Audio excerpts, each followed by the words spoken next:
I'd like to say that I have in a way because it sounds a bit forced to say I haven't, but I really haven't.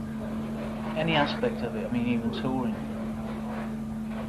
Occasionally, that's the only thing that I've ever missed is there was something very, very good about being miles and miles from anywhere. Playing somewhere like Texas, where we made so little sense. You know, we didn't make sense in California, but to be playing in Texas was just ridiculous. You know, and that was weird. I remember we played Denver. We went on, and obviously there were just enough hip people there to think, oh yeah, you know, English group, punk group sort of thing.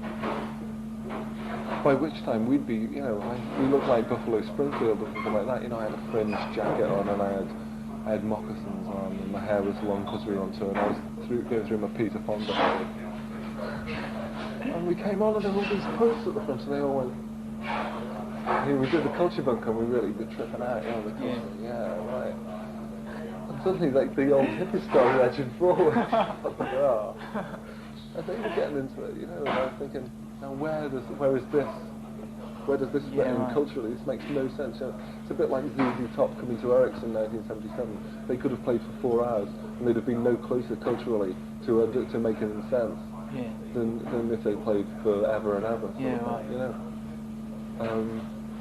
you either dig it or you don't. Yeah. You know, it's like if you listen to Buckley's Greetings from LA. Some of the imagery in his lyrics sounds really crass. Because he's using that kind of, you know, get on top mama and all this kind of thing, blatant American sexuality. Yeah, I was being a bit off put by that. That's it, yeah. And that's purely because the imagery is so difficult to make sense of. You know, it sounds like the cliched rock and roll thing. Yeah, yeah. But you go beyond that. And the sensuality and the emotion is the same as a British singer. But you've got to get it. That's why if you look at something like Sweet Surrender, it makes so much more sense than, you know, Get on Top, because there's more wailing than anything. Yeah. It's not really what he's singing. It's the emotion in it. Yeah. You know. Subtlety always been important. I mean, lyrically and musically, to cheer up explodes. Yeah, I think so. Sort of, you always talk about the lurking doubt, which is a phrase I've ripped off quite a lot from you. You know, I think it's a good one. You know. Well, that's it. It's because it's that kind of idealism again. It's something that's. There's something a bit more disgusting about it. You know, if you listen to Arthur Lee, his is a real lurking doubt, I think. Yeah. It's like a real sweet melody. And then, King Fuckup comes on singing this nice melody, you know. Yeah. The guy's a bastard, you know, he's a bastard, you know. That's what makes him so brilliant. You know, he obviously just wants to kill, you know, half the world immediately, but he wants to kill him with a sweet tune as opposed to with a knife and a gun. Yeah. That's so much more subversive than coming out and saying, right man, I got me a machete, you know. You've always been accused of being obscure, that's the thing, you know. Oh well, fuck it, you know, I mean, like T.S. Eliot was more obscure than anybody in the world, and it doesn't stop him being great. Yeah. And if you know, I mean, like, it probably is a bit presumptuous to allude to something that great, but at the same time, why shouldn't you? Yeah, you right. know, rather than aiming for something so mundane. Is sort of directness always something you try and avoid? I mean, an absolute directness. Yeah. What's the reason for that? Because I'm not very good at being direct. Because the people who are good at being direct do it very well. Mark Smith is direct. Yeah. Occasionally he's so direct, he's so prosaic about what he says that he overshoots and I think he misses the mark, you know. He refuses to have anything other than a graphic description sort of thing. Whereas my it's like saying Ian Curtis's attitude was it was a far more expressionist lyric, where, you know, to the centre of the city and all that kind of imagery. It's a little bit more extreme than it needed to be, but at the same time, that's the only way you can get over that incredible emotion that he was putting to have that kind of. Whereas Mark Smith is saying, you know, container driver, you know, it's sort of, it's saying it like it is, and because he's saying it like it is, it'll hit certain people. A lot of people it'll go over their heads because it's it's too direct, you know. Yeah. It's prosaic. I mean, it doesn't stop me thinking he's great, but then again, I'm a massive Fall fan, and even he's missing me occasionally nowadays. And with me, I would rather have something that was kind of a broad, kind of elusive image. Yeah. I'd rather have an image that is going to sink into people slowly. Occasionally it has got too obtuse, but I mean, you're bound to if you're going to use that. Yeah, if you're going to use an image like that. And I don't think there's anything wrong with that, really. Yeah. How many of the songs would you say are kind of love songs? I mean, how many songs do you... On this album? Yeah.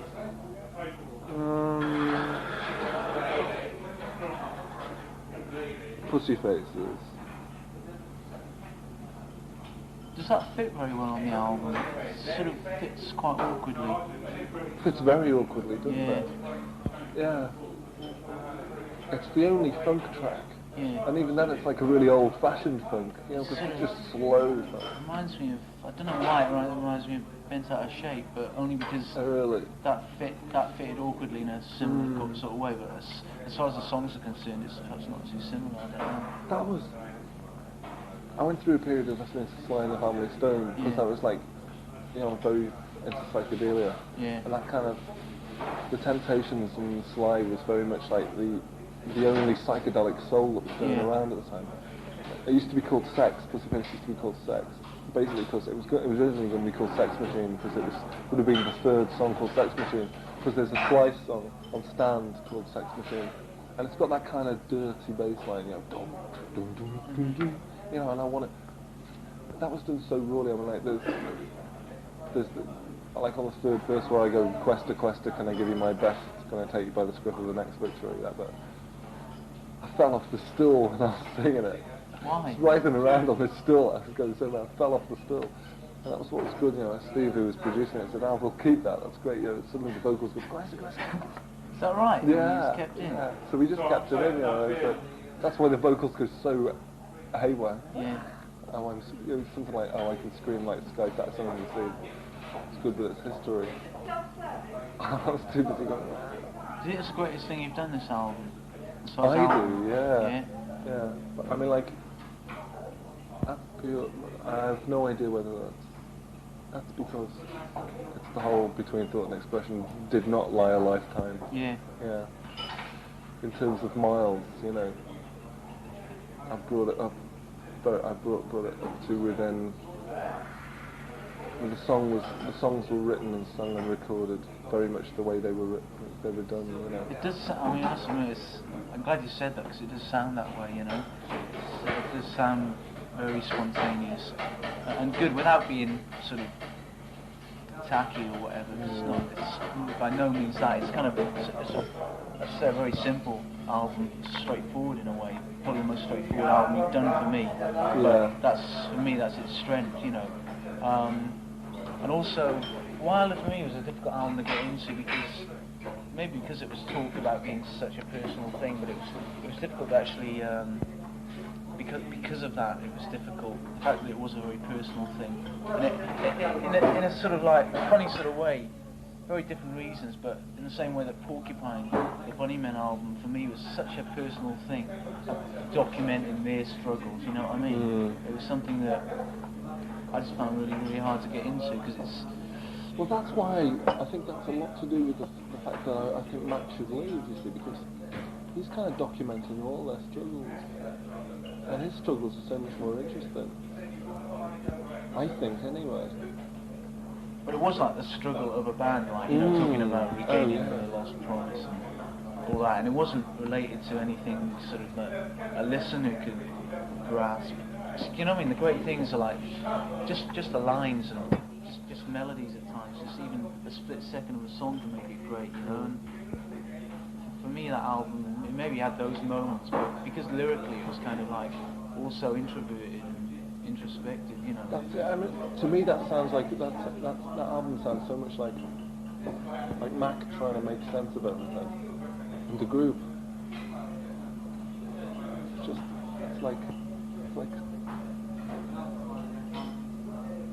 like they've all got their individual coherence sort of thing. You know, like this Mac thing, and I'm either half and half. It was just great, or I'm either half and whole.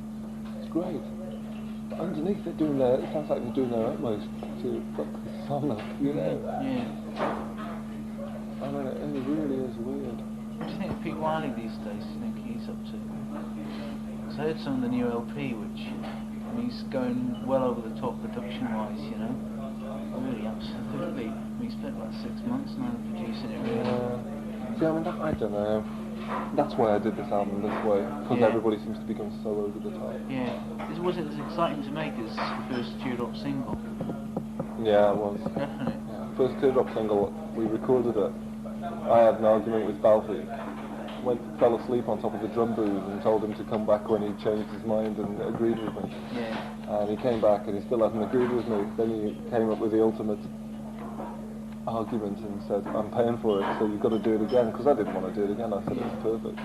Did it again because he was paying for it. He was right, actually. Yeah. We were right to do it again. But, So quite a sense of freedom now that, I mean, you're obviously your own boss. yeah, it's such a sense of freedom that because I can do anything, I'm very tempted not to. You know, I want to do things that are just good. Yeah. And I don't want to be... I want to learn to play slide guitar next. Well, steel guitar. For so many of my favourite groups, kind of 60s groups, use this incredible steel guitar sound. Just the most dangerous, disgusting sound I've ever heard. And I'm the only person who could play it. I believe, anyway. I've got some songs. Just that sound is unbelievable, you know.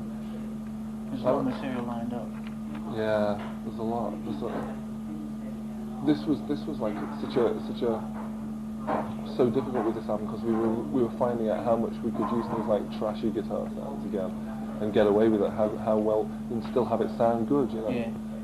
I mean, like a lot of it is like the organ was recorded incredibly loudly. All my guitar was recorded incredibly loudly.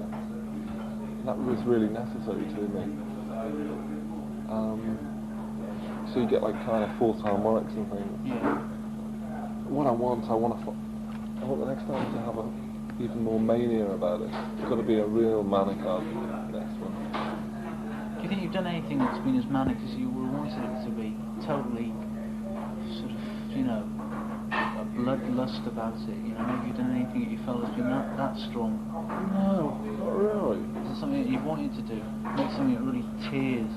Like say, do you like The Birthday Party? I love Release the Bat. Yeah, that's something that just rips, doesn't it? I mean, it does make you want to throw yourself in the wheels or something. You know? But they're a group who always, to me, sound like they're still a couple of steps away from it, you know? Yeah. I mean, on Release the Bat, they did it. Yeah. And I've got Prayers on Fire. But they're the only, you know... And I don't mind because they try. Yeah. I mean, I have that problem with Lydia Lynch. I mean, I think when she's good, she's incredible. Yeah. When she's bad, she's the pip. It Yeah. doesn't matter, you know, I'd rather she was terrible when she's bad.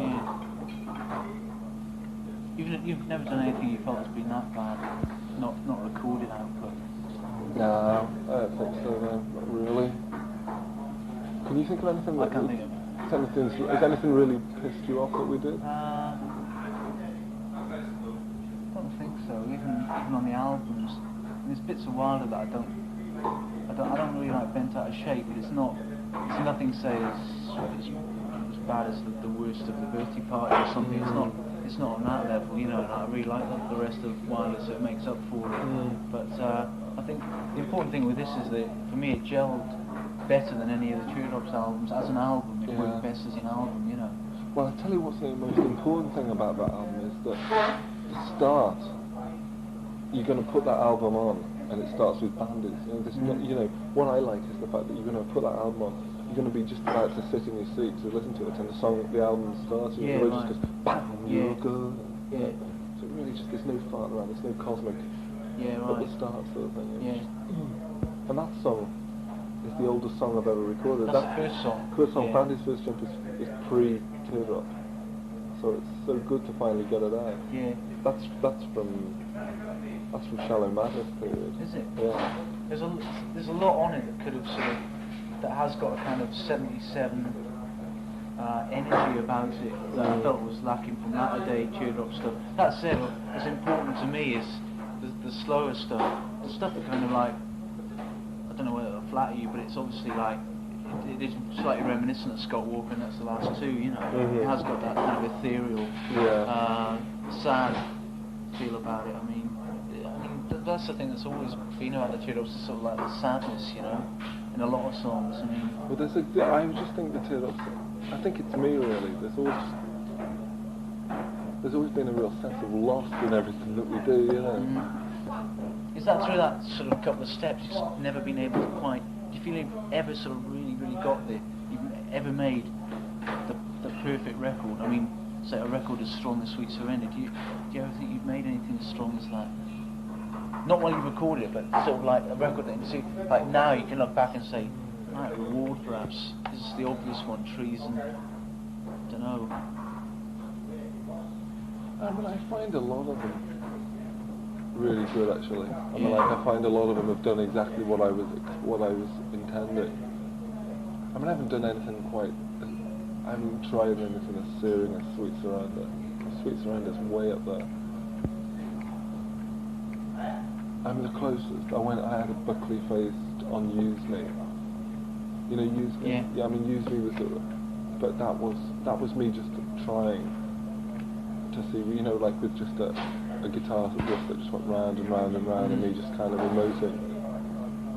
But I still think that that's something that's got to be done over a period of time.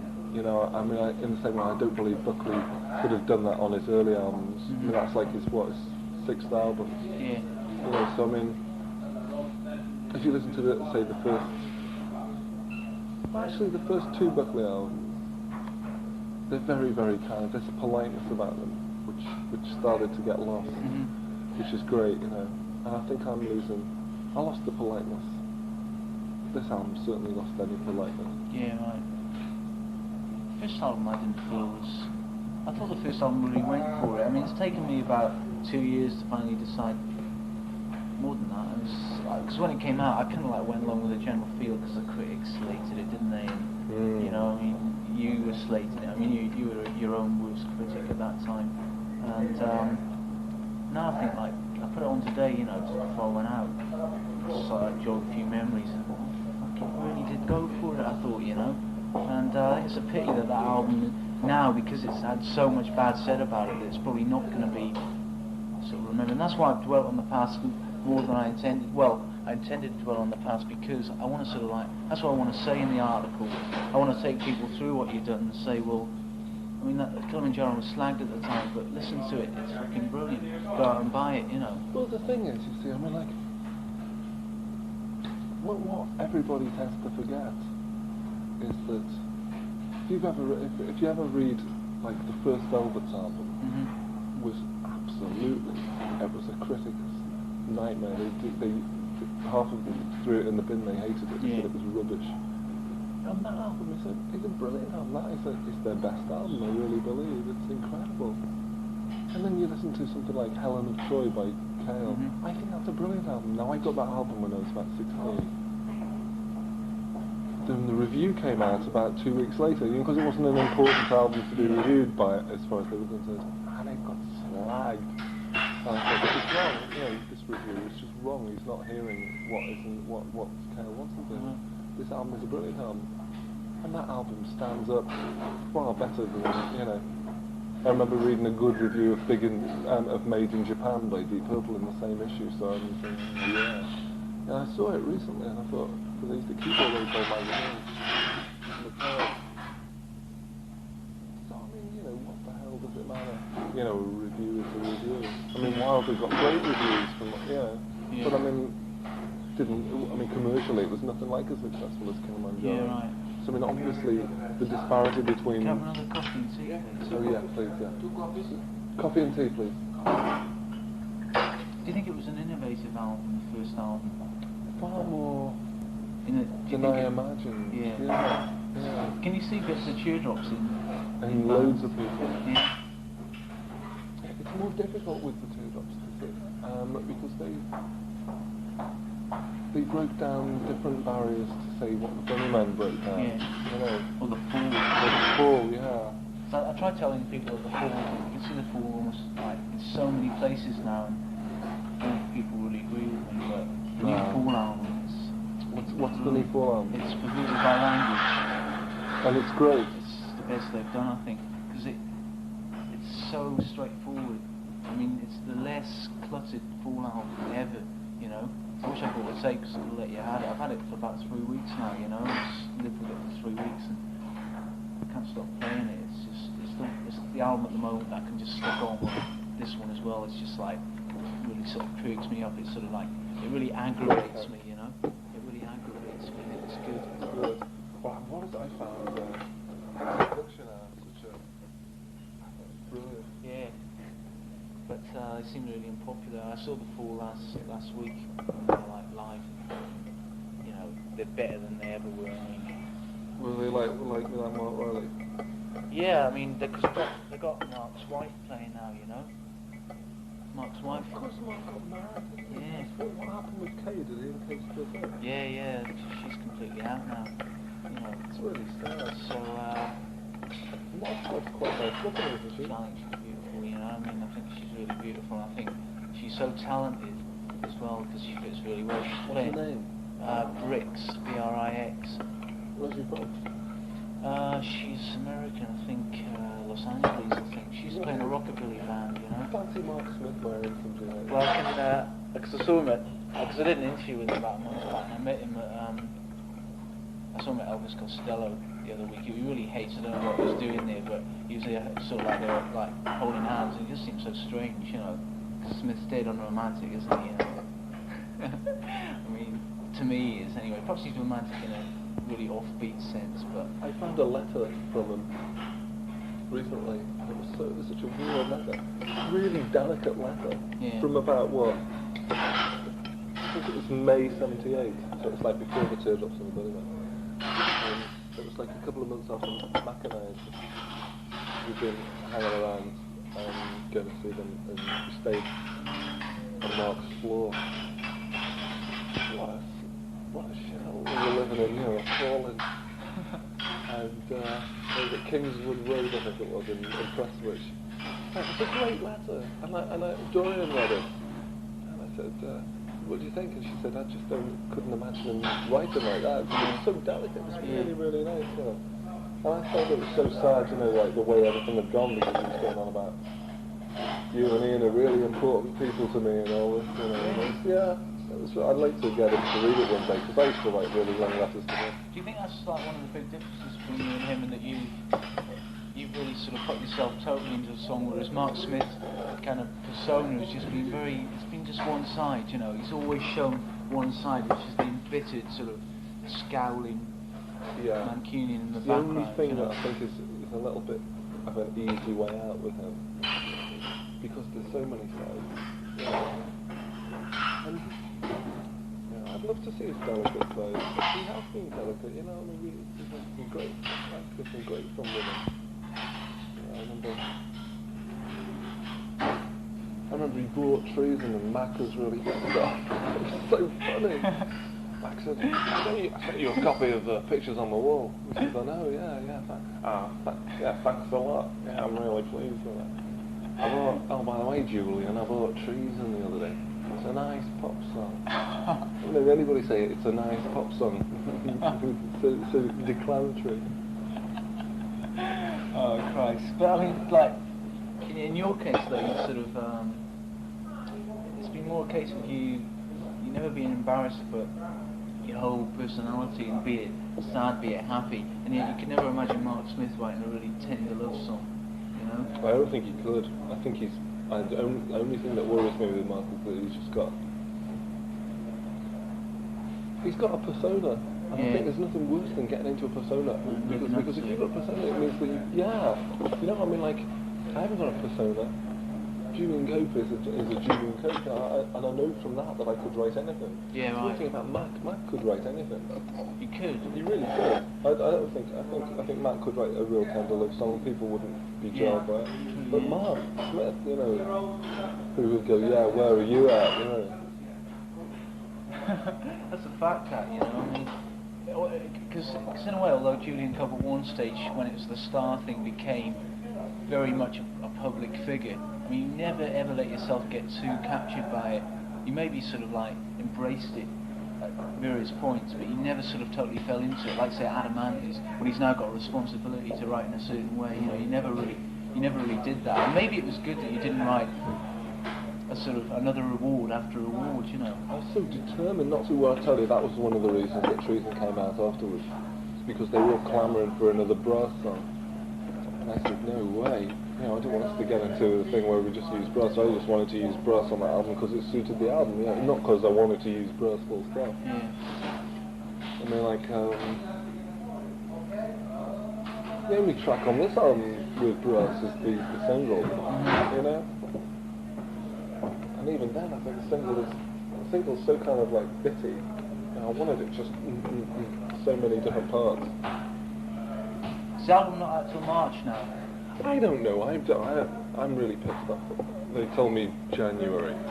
Yeah. So I mean, I'm gonna have to have a word with them. Well, I'm hoping it's January because. I hope it's January as well. I mean, the sleeve's done. It's all finished. You know, I mean, why? I don't know why it should be January. Why it should be March. We've got to watch our step because I mean, like we're going to print again. This is like it's 2 monthly January, which is a hassle because you write everything. Like I did the Smiths yesterday. You don't know where the Smiths are going to be in 2 months. You know, I mean, they're probably going to be very big. Judging by things, you know, number 32 in the charts now and all that. And it's just that sort of approach.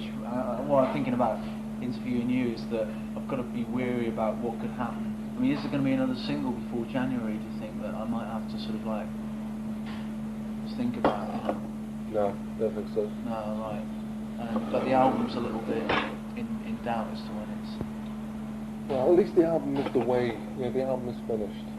You know, all you need now is greatness and perfection, I think. Yeah. 1, 2, 3, 4, 5, 6, 7, 8, 9, 10, 11.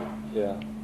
Yeah, Sunshine Playroom and greatness and perfection. Do you think it's sort of like it's been a steady progression in what you've done? I mean, you know, things have got, you've been more pleased all the time, or was Wilder better than Kilimanjaro, was stuff from Kilimanjaro better than this stuff, or what? Is it all over the place, or is it kind of natural? Well, I must do better next time, you know, and using that as a sort of thing to strive for. Do you have that sort of ambition? Is that a part of you, you know? I feel like I get something out of the way and I get it the way I want it, and then I start again from scratch, sort of thing, as if I've never done anything.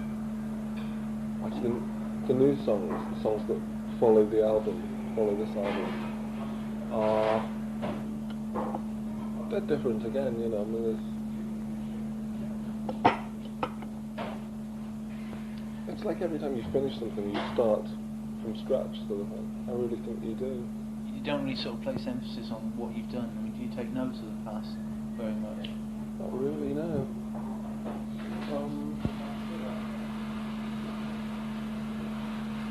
No, I don't think so.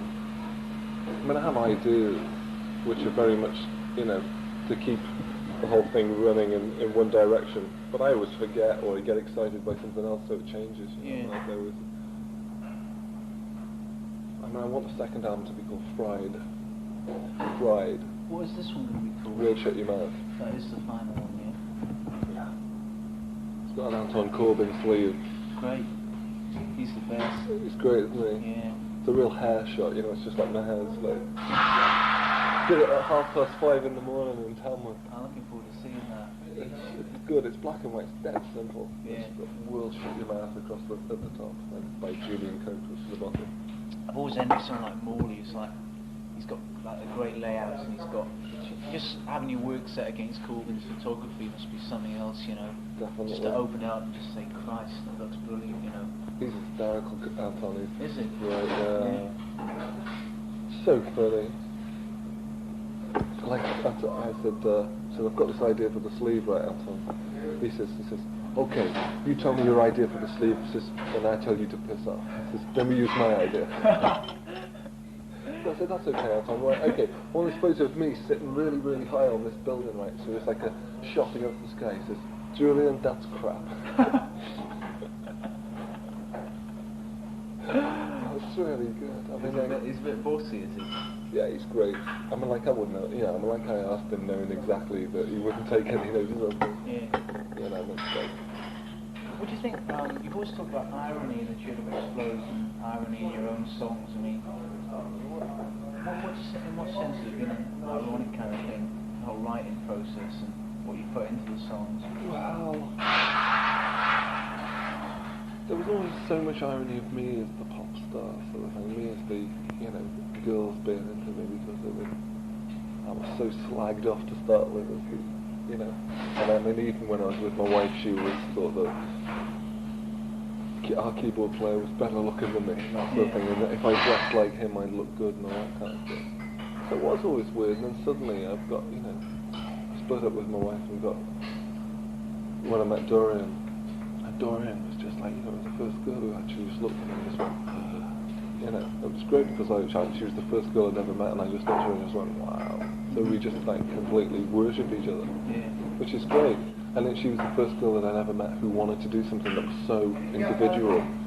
Like she's a writer, and you know she's got a first novel coming out in January. So it's great.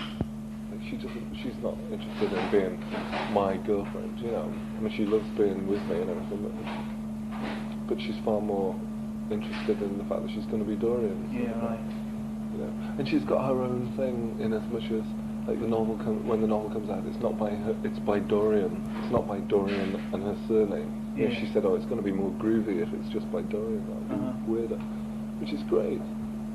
Does it sort of like, are you affected by the present? I mean, when you're putting together this album, are you sort of affected by what's happened this year? Or I am actually, yeah. Not I want to make it as completely different as this year as possible. Yeah. I'm very anti-soul at the moment. Anti-soul? Anti-soul. I hate the way anything that's soul is suddenly cool, you know. Do you think that it's devaluing all the great soul music? Because anything soul at the moment seems to be like people consider it cool. You know? I think there's a lot of bad white soul about it. Oh, yeah. I mean, it's just like, you know, one thing I hated it was in the 70s, Blue-Eyed Soul was the worst kind of music. And now it's like, it's cool. I just think Weller should have taken a lot of acid, personally. It's sort of, it's very weak, that response thing, you know. It's one of the bad things of this year. And it's infectious as well, because it's giving birth to so much bad music, you know. Like, it's cool to be a weird attitude with me, like, they really love the album, which I find quite strange. It kind of worries me, you know. But at the same time, they do want me to be really successful. I feel like that was the Matt Johnson album, that it should have come out earlier, so then they could have put the singles out afterwards. You know, I say After Uncertain Smile and Perfect, then they should have put it out. This Is the Day would have made more sense. Yeah. Because now all three singles have come out. Yeah, right. Then the album comes out, there's nothing more to release, you know, so that's it. Put it away, you know. Yeah, I mean, I rushed out and bought it. And I've got a lot of records this year, I mean, of 83 music. 83 music. Of 83 music? Really, no. I bought the Matt Johnson album. I bought Burning Blue Soul at last, which is great, yeah. The Alan Vega album. Yeah. The Dalek album, which is kind of half. I think it's half great. I got it yesterday, I haven't played it yet, so I don't really know. Horoscope's really good. I think Dad on Fire's really good. There's one called 12 Hours of Blues, which is brilliant. Well, I think it's really brilliant, actually. I got him an album. I've played that a lot because I always feel like I've got to play it more to give it more of a chance, you know. And other than the fact that it starts like a greatest hits, which is great, I don't like it. Something's like, when I think of, like, I'm not going to, like, hardly mention the Crucial 3, right, because it's been so damaging. Like, I've decided that I haven't done it in the other interviews either, that I've done with Wiley and McCulloch, but it's just one thing in that, the Bunnymen, you know, have had, for me, so few peaks. And I believe that. I believe they've had Back of Love, right, which McCulloch himself admitted, right, the whole album should have been like the Back of Love. Not as far as it shouldn't have been 12 Black Loves, but it should have had that urgency about all the album, right? I mean, what a start to a song. Yeah. It was just really just went for it. And I think he's had Rescue, and I think some of Heaven Up Here, but for me, in a way, I mean, they've been consistently, right, probably the most successful, right? I mean, it's just been a gradual build, but for me, the Bunnymen just, I mean, the Cheer Up Explodes had a lot more peaks than the Bunnymen for me, you know. I think so, yeah, I really do. I just think the Bunnymen could have taken so many more risks, you know. You've taken a lot of risks, haven't you? Well, I hope so, yeah. I feel like we have, yeah. I've felt far more uncertain about things than I would imagine the Bunnymen have felt. You know, I mean, which is the way that I want to do it. I don't know, I mean, and that's their way of doing it, you know. The end result is the important thing, you know, and I find that I mean, obviously, no, not obviously, but I prefer my end results. I just know that I'd be more scared of Mac on his own. I'd be more scared of Mac on his own than the Bunnymen. Yeah. If Mac was on his own, there'd be a big chance of him doing something great. Do you sometimes think thinking about things too much can be a problem? I've had a year and a half to not be bothered about thinking, to not even have to consider it, you know. Yeah. Maybe walk in and buy a music paper like Once in a Blue Moon and see what's available. Yeah, you don't keep in touch with the press too much. Not really, no. I mean, like, I never used to read my own interviews, actually, because I felt like I knew what I'd said. Yeah. And if people weren't going to get what I'd said, then it didn't really matter, you know. Yeah. Because I mean, but I read everything now, because the novelty's back again. Yeah, right. You're one of the few people who actually use interviews quite well, you know, because you just meet so many people. I mean, I was like, I could do a really brilliant interview with McCulloch, and it wasn't. It was just like, because he's so weary and he seems to be so sort of self-conscious about maintaining a mystique. I don't know what it is. Is that true about McCulloch? You know, I'm not going to like bring this up in the interview. I don't want you know him talking, but it's just, you know. Well, I think I don't know. You know, I mean, like, to tell you the truth, as far as I'm concerned, I'm not bothered what people know about me. You know, there's certain things that I would. I mean, who cares about mystique? You know, I mean, my mystique is.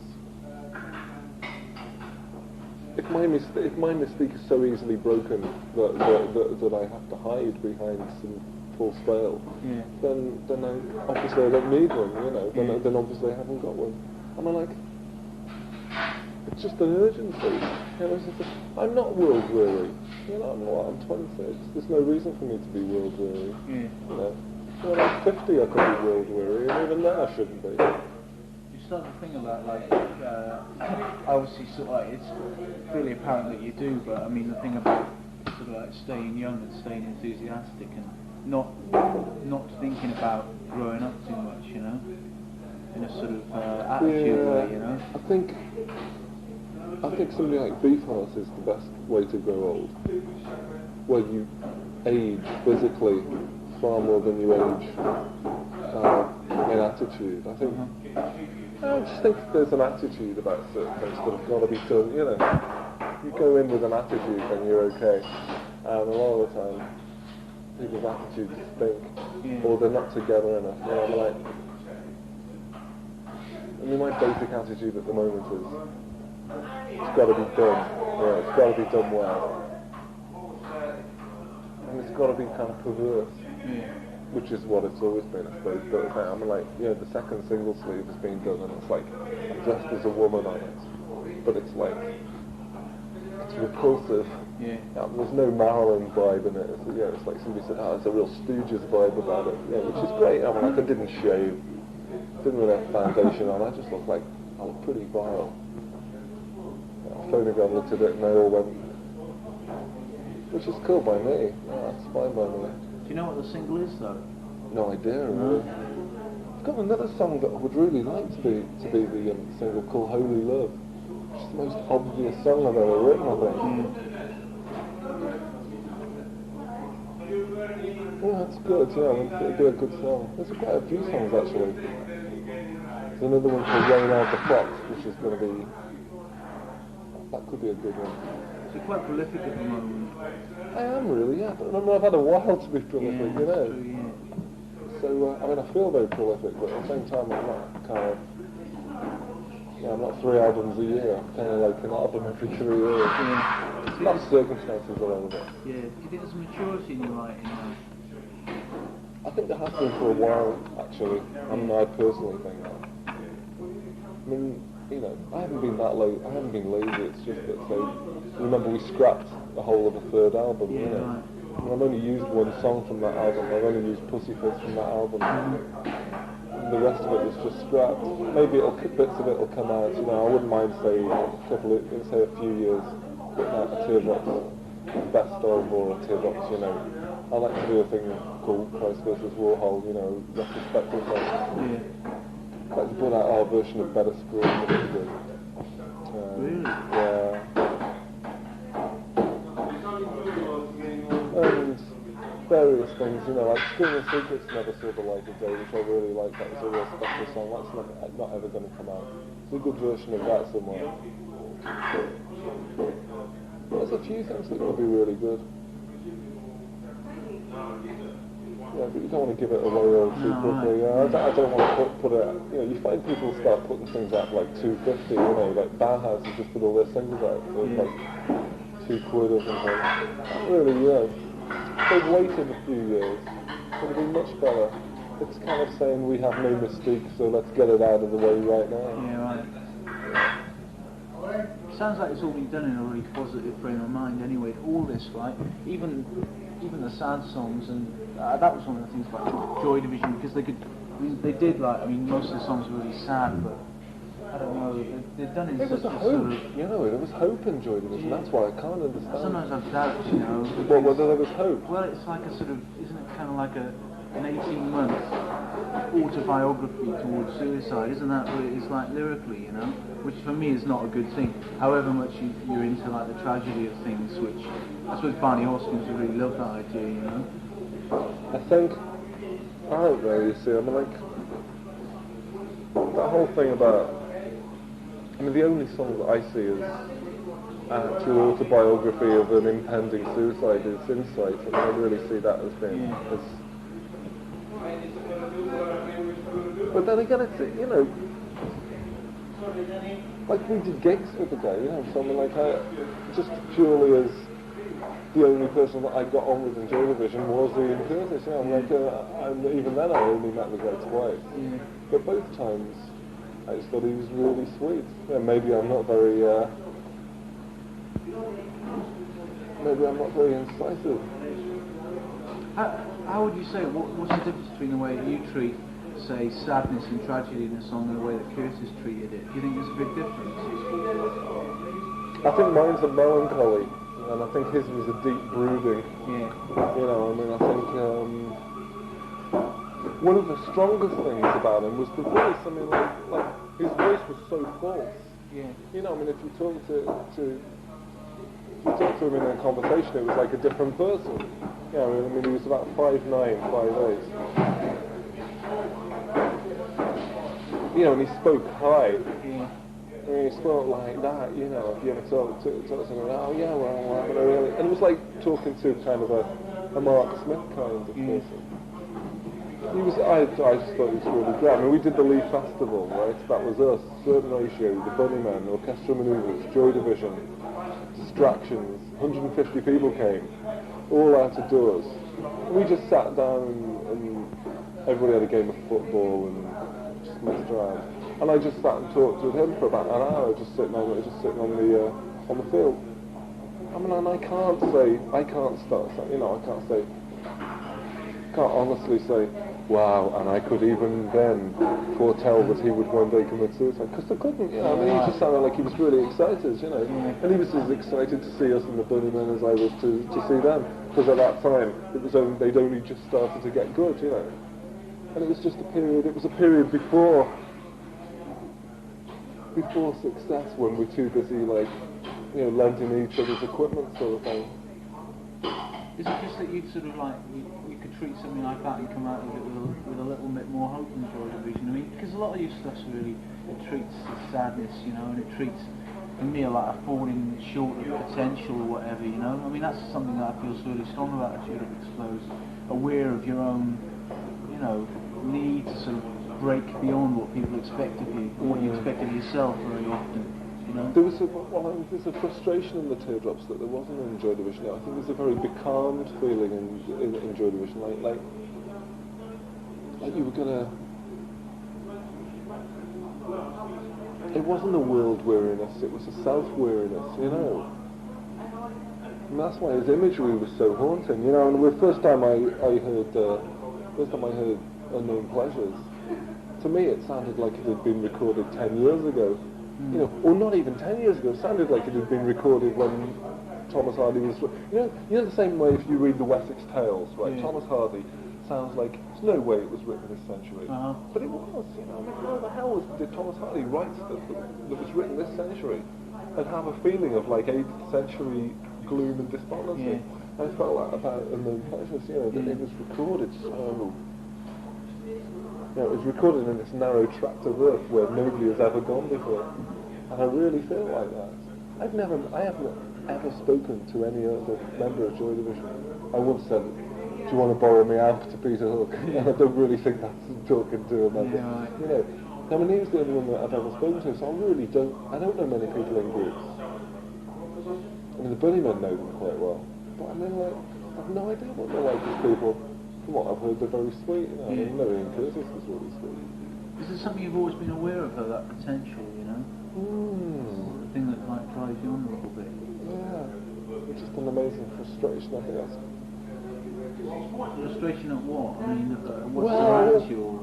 You know, that's the whole thing. I mean, like, it sounds twee, that song now, but in Brave Boys keep their promises, they fight their way up to the top. And it's like the whole idea of holding back the images that give them all their early start. You know, it's like the image that keeps it, you know, you give this early start with it and you just tear that away and you try and replace it with something else and you tear that away. Yeah. You know, now they're trying to be the same thing all the way through. You know, I'm like, the idea of me doing that sex rap was because like, I just felt so uncomfortable doing it. You've got to do it, you know, like, it's another side of your ass sort of thing. I always like that line in Joy Division's Back to Them for an Instant, which is the thrill of the chase, you know, and I think that's a great line, and I use it a lot, you know, like in writing when I'm talking about something that, even though a band's been going 4 years, it's something like the Bunnymen, like, after 3.5 years can do something as immediate and fresh as Back of Love. Do you know what I mean? And I think the Teardrops always been like that, because it's been like, for me, ups and downs. Everything hasn't been great for me, you know? Yeah. There's been like moments, but for me, like something like hearing, I don't know, the first track on that, or even in a different sense, you know, Head Hang Low, just hearing that, it's like stabbed right back at the beginning. You can feel like there's something of an initial rush about it again. Do you know what I mean? Where you take bands, I don't know, like, I don't remember a band that whose first single, like take Psychedelic Furs, like, whose first stuff I thought was really good, you know, like first few singles, and now you hear them, it's like, you can see that they've gone 4 years and trapped in the machinery of it, and you know, they've got a set audience and they play to that. And, do you know what I mean? But the Teardrop Explodes always worked outside that for me. Do you know what I mean? And always wanted to sort of like smash the present. That's it, yeah. I mean, that was the irony of the audience. You know, when suddenly I remember seeing a Teardrop audience. I went off stage while the group was moving away, and I went right around the back of the audience, and you could see there's like girls at the front, little girls at the front. There was the kind of like the 18-year-old, 19-year-old boys in the middle. There was like hippies at the back. You know, I was thinking, what a weird audience. It's great. Yeah. You know, it's like the ideal audience. It has always been quite mixed, hasn't it? I mean, the little girls solid off quite quickly, but I mean, that didn't bother me because I was so surprised at them being there in the first place. Yeah. But it never really mattered to me who was listening. And it never occurred to me that anybody would like everything we did. Yeah. And that was my point, you know. Like, I don't like every dress that my girlfriend wears. Yeah. You know, but it doesn't matter. I can still love it. Yeah. You know? What sort of gives you satisfaction? I mean, if taking it on a sort of personal level, I mean, when people enjoy your music, what sort of things does it delight you in what they see? A real delight is the one-off. where people will see something that is very cryptic, and they will understand it for what it is. Yeah. Then there's also other people who see it for not what it is, but it's more interesting than what I meant it as. I was going to ask that about misinterpretation. Could that be a positive thing? You know. Yeah. A woman thought that treason was about the menopause. Like, she was about 50. Yeah. She said, you know. So I thought, she said, is it about the menopause? And I was thinking, what a weird thing to say, you know, to think that I would be so presumptuous as to think, I think I'll write from the point of view of a 50-year-old woman going through the menopause. Yeah. But I mean, that made me feel really good that she could Most of the songs have that ambivalence, don't they? Though, you know, that they can be interpreted in various ways, and you know, yet not necessarily be less important in the way that you intended them. You know. Oh yeah. Well, I mean, the thing is, as soon as you put out a song that goes public and the way people interpret it is, it's completely up to them. You know, there's no right and wrong. It's just. It's always a bit sad the way Paul Weller writes, right? Which is sort of like, this is the point, black and white, that's it. You know, it's a song you can listen to and you understand, and that's it. You know. That's it. You can't. There's no room for kind of manoeuvre. Even his love songs are like, I mean, so set and so unreal in the kind of like just showing one aspect, which is always like basically "Love You Baby Baby" type thing, you know, which is just like the standard obvious love song, you know. And, the only standard one we ever did was When I Dream. That was incredibly standard. But I wanted it to be standard. I didn't want it to sound ironic or anything. Listen, I'm going to have to go to the toilet, actually. Yeah, right. Do you want to sort of, I was just going to, almost like the last question. Okay. If you would, like, just ambition. What now is the ambition for the Teardrop Explodes? Or rather you? It's hard to think of not as a Teardrop Explodes. You see what I mean? Oh, yeah. It's surely, I probably made that slip quite a lot this afternoon, you know. Oh, no, I just want to... There's two ambitions. I've got two ambitions. One is to be so incredibly famous and so successful that people are sickened by it. Yeah. And the other one is to just keep on doing albums. Yeah. Just make it, you know, make a living out of doing albums. And there's this real side of me that just wants to be sick about it. You know, I mean, I would love to be grossly, bloatedly successful. Yeah. But that's just kind of a quiet dream for me. Yeah. I mean, I don't really want to be successful. I just like the idea that I kind of wanted Adamant to become enormous. You know, bloated, really. I thought that there was a room for a pop singer. It was so grossly over the top. Yeah. You'd like to be it in a different way, perhaps. Yeah, I mean, I don't really mean it for me. You know, I wouldn't be very good at it. Yeah. I hate it in actual fact. I just think that I feel like he's blown it. I kind of like that. I liked his role. I thought he had a good role. Self-parody. Yeah, you know, like almost immediate self-parody. Yeah. So over the top. That's great, Julian, you know, because the